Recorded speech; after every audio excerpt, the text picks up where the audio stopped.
Story time. A girl named Akira Kendrick sent me this story, and the background of it is that her dad was very abusive to her mother, and her mother got custody of Akira, and her dad was not happy about that. Anyway, so Akira was with her aunt and her cousins at her grandmother's house, all on her mother's side, and her dad stops by to say hello. And Akira's outside playing with her cousin, and her dad comes up to her and grabs her arm and says, "Do you want to go to Walmart with me?" And at the time, she's only 7, so all she hears is toy aisle, so she says, "Yes, let's go." So they get in the car, they head to Walmart, she gets some really nice pom-poms, and then he says, "Okay, let's go back to your grandmother's house." So he starts driving and he gets on the highway, and Akira knows that her grandmother's house is right around the corner from Walmart, so he does not need to get on the highway. So she says, "Dad, where are we going?" And he gets really mad and says, "Shut up, sit down, it does not matter." So Akira's in the back seat, she's really scared, and she just shuts her mouth. So after being in the car for a while, they eventually arrived at this really old, abandoned, beat up house. And when they walk in, Akira sees about 25 people and she does not know any of them. Her dad brings her to a room, puts her in a little closet, throws her some toys and her pom-poms and says, "Play." Part 2 is coming right now. Part 2 of Akira's dad literally kidnapping her. So when they get to the house, Akira is really scared. She doesn't know any of these 25 people.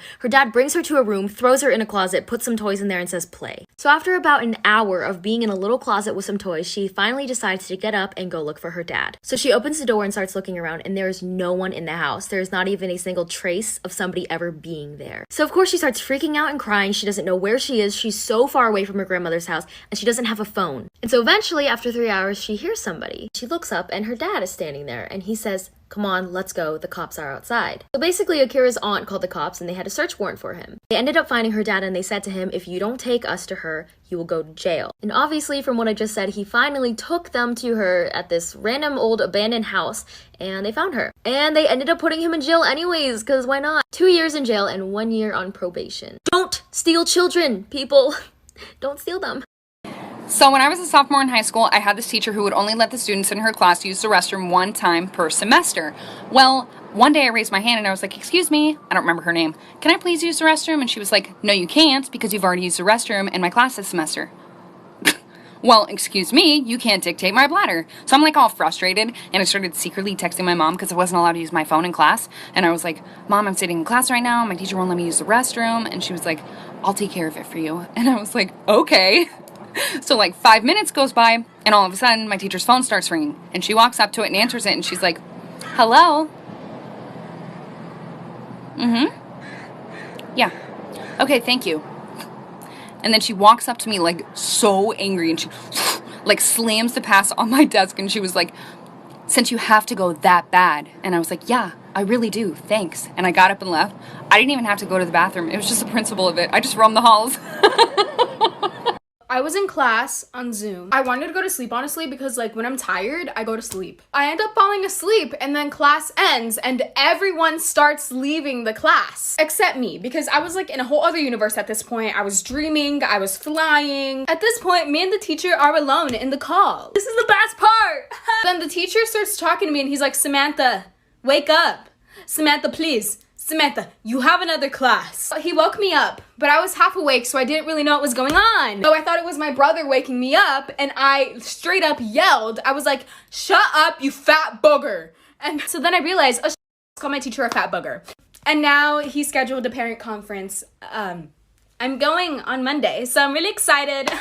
I made my teacher cry. Story time. When I was in 2nd grade, I had this teacher and she was the devil, and we're gonna name her Miss Jackson. And the reason I call her a devil is because she would say really mean things to me to my face. She would be like, "Ty, stop talking like that, you sound like a little girl." Or, "Your favorite color can't be pink, you have to choose one of the boy colors." And since I was so young, I didn't understand how serious these things were, and I didn't know I can get her in trouble. And I would go home sad every single day. Eventually my mom noticed and she asked me what was wrong. So I told her some of the things that Miss Jackson would say to me, and my mom was mad. And my mom was like, "The next time she says something to you, say something rude back, and if you get in trouble, I'll handle her from there." So I was like, "Okay, I'll do it." Now, Miss Jackson was a heavy lady, so I knew if I said something rude to her, it would be about her weight. Though we don't body shame around here. We don't do that, okay? So I'm in school eating lunch with my friends who happen to be girls, and Miss Jackson comes up to me and she's like, "Shouldn't you be eating with the boys?" So I looked at her and I was like, "Shouldn't you be eating a salad?" And the lunchroom started laughing, and then she started crying.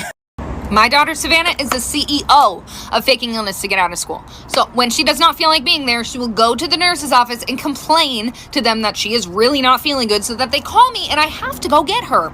Well, one day after this happens, I walk into the administrative office and everybody is really concerned because Savannah is sitting in a chair like so dramatically like,